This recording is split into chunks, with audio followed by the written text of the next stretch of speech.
The gospel lesson today is long. It's familiar to you, so I'm going to just interrupt it and ask you to listen to it from this vantage point, and that'll save us 20 minutes in the sermon. Is that a fair deal? Reconciliatory justice. How do you balance the scales? All of us in this room, I think, grew up with the scales of justice. Did you notice what it really looks like? Are the scales of justice like this, or are they like this? Which one? Yeah, so it's really hard to do. And I can have a judge come in and adjudicate, hear my testimony, hear your testimony, and then somebody makes a decision. Or we can simply work it out together so that we can figure out how much do you need a pound of flesh or do you need an ounce of flesh? Now, I don't know about you, but when it comes to forgiveness, I don't think forgiveness is the same thing as payment. And if you've ever spoken with a top-notch litigator, and I mean 1 out of 1,000, one of the best arguers in court, if you've ever spoken with folks like that, they'll tell you, even when someone wins, they've never heard anyone say, I'm glad we won, but. And see, there's always a but. Because there's more than is necessary when you have to go to that kind of fight, and no one ends up winning ultimately if the win is simply winning. That's just what you call keep it on the playground and keep it in preschool.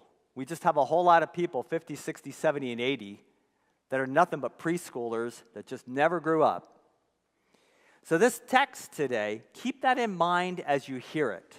I'll explain some of the history as we go, because that also is going to save some time. This is a whole preaching series, folks.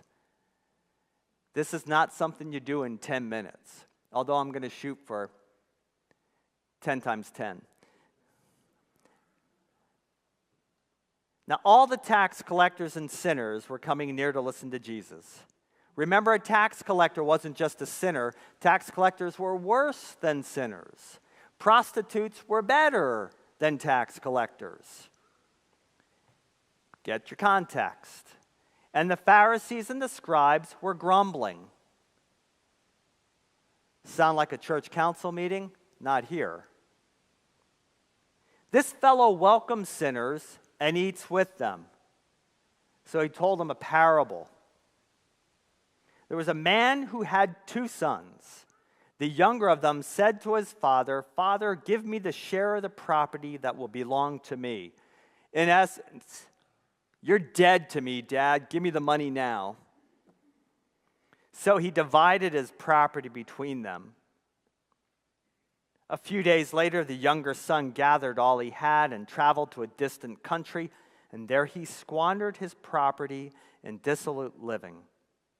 When he had spent everything, a severe famine took place throughout that country, and he began to be in need. So he went and hired himself out to one of the citizens of that country, who sent him to his fields to feed the pigs. Remember, this is a Jewish person feeding pigs.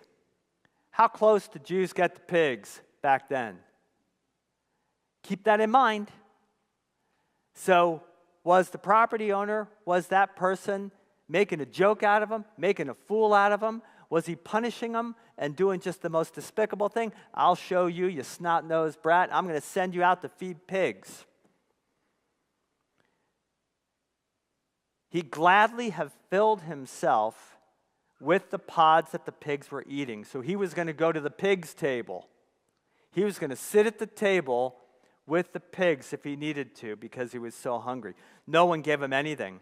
But when he came to himself, critical passage, that's what we're going to be talking about. When he came to himself, when the light bulb went on, when he finally figured out how to have insight into his own motivations, how many of my father's hired hands have bread enough and to spare, but there I am dying of hunger? I will get up and go to my father, and I will say to him, Father, I've sinned against heaven and before you. He's already contriving. See, some are going to say, oh, wasn't he the most humble person in the world? Heck no. He's one of the most manipulative people in the world. Let me think about this. This is what I'm going to say. How many of us have done that with our own families? I'm no longer worthy to be called your son. Treat me like one of your hired hands. So he set off and went to his father. But while he was still far off, his father saw him and was filled with compassion.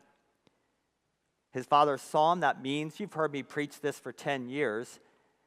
The father wouldn't have been waiting for him. And in this story, the father is waiting, which is so out of character. He ran and put his arms around him and kissed him. So the son said to him, Father, I've sinned against heaven and before you.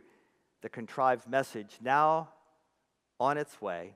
I'm no longer worthy to be called your son. But the father said to his slaves, quickly bring out a robe, the best one, put it on him, put a ring on his finger, sandals on his feet, and get the fatted calf and kill it, and let us eat and celebrate. For this son of mine was dead and is alive again. He was lost and is found. And they began to celebrate. Now the older son was in the field, and when he came and approached the house, he heard music and dancing. He called one of the slaves and asked what was going on. He replied, your brother has come and your father has killed the fatted calf because he's got him back safe and sound. Then he became angry and refused to go in. His father came out and began to plead with him. Historically, that ain't going to happen. Not going to happen. Listen, for all these years, I've been working like a slave for you, the older son said. I've never disobeyed your command. Yet you've never given me even a young goat so that I might celebrate with my friends. But when his son of yours comes back, who's devoured your property with prostitutes, you killed the fatted calf for him. Then the father said to him, son, you're always mine, and all that is mine is yours. But we had to celebrate and rejoice because this brother of yours was dead and he's come to life. He was lost and he's been found. The gospel of the Lord. Please be seated.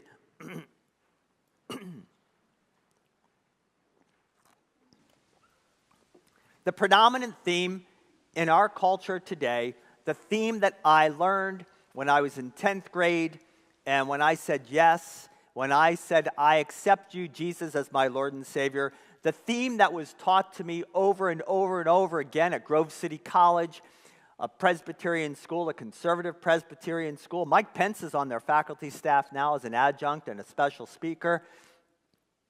Then I went to Gordon Conwell Seminary up in Massachusetts, where all of those folks up there learned Reformed theology, predominantly the theology of John Calvin, not Martin Luther. We learned a smattering of Luther, but Lutherans don't go to Gordon Conwell.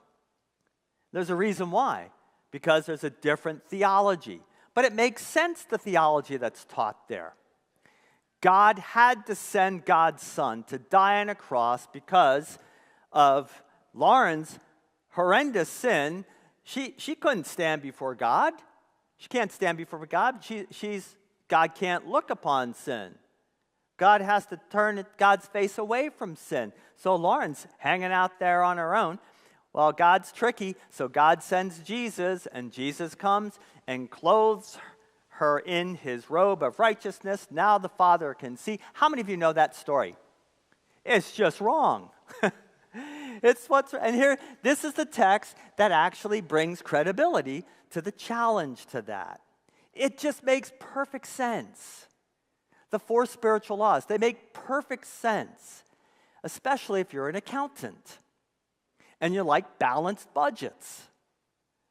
If you like that kind of stuff, and we all do, wait till you have the second child, if you have a second child, and how you want to make it even. Because Jackson's the first, right? Jackson's going to get certain things. And Grandma and Grandpa, I don't know, what did we get the first kid? What are we going to get the second kid? I mean, I've been there. And I wish somebody would have written it down, because I wondered at times when Stephen would say, Nadine got 3 P's, and how come I only got 2? We live in this. We've got to balance things. It's got to be fair. got to be fair. Because if Martha gets 16 marshmallows and Bonnie only gets 7, this pastor is going to be in hot water. Well, our theology is stained, not with the blood of Jesus and the testimony of the book, but our own humanity gets in the middle of it and distorts it. And I love this because the first Reformed, educated, quality preacher I've listened to in 20 years was Tim Keller in New York. Tim, when he wrote the book Prodigal God, Tim shifted, and he took a lot of heat in doing so. Kind of like Andy Stanley's taken a lot of heat. Preachers across the country are taking a lot of heat because they're giving up on this works-oriented belief that you can somehow ascend your way to God. Well, if I do my quiet time in the morning and I read my 2.3 devotional books and I got my big honkin' King James Bible with me, New Revised maybe, but if that's what you do, you get to heaven. Do you remember that stuff? I taught you that. I'm so sorry that I taught you that. I am. I repent. I turn away from that thinking.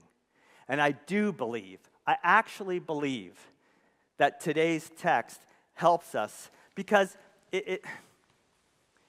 Calvin, the North American churches, you got these two things. Because of human sin,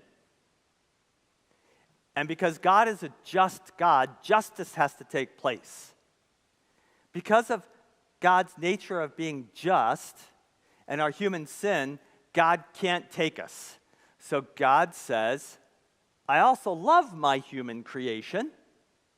So I got to figure out how to make this deal happen so I can offer justice that prevails in favor of the creation I love. That's the 4 spiritual laws. That's Calvinism. That's that Reformed theology, different than ours. Different. I don't understand. You're probably smarter than I am. Why did God,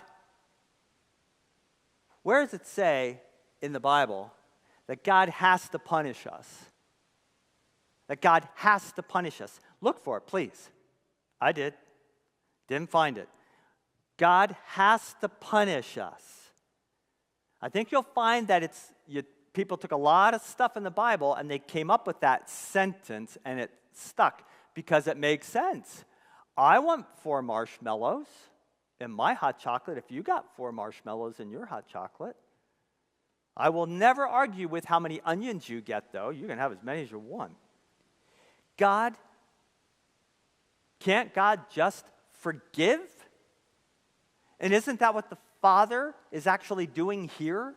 The Father threw out all the rules that the world had, because it was the world that had those rules and the world that set those Jewish laws in place. And the Father just said, I'm going to love no matter what. I'm just going to love my son. Period. Isn't that what the Bible is telling us? Can you come up with any other interpretation than the one I just said?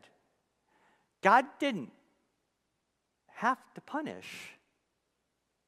And this story says the Father, who had every right, who had every Jewish law in his favor, who had the current thinking of the day, did not choose to punish. In fact, the punishment was really heaped on the older brother's head, who thought he was one step better. You know, I play by all the rules, so I get 2 gold stars from God. You didn't play by the rules. You're only going to get a bronze star at best.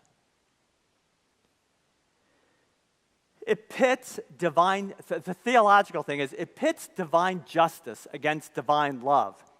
And in the worldview where you have to make the scales even, justice wins and not love.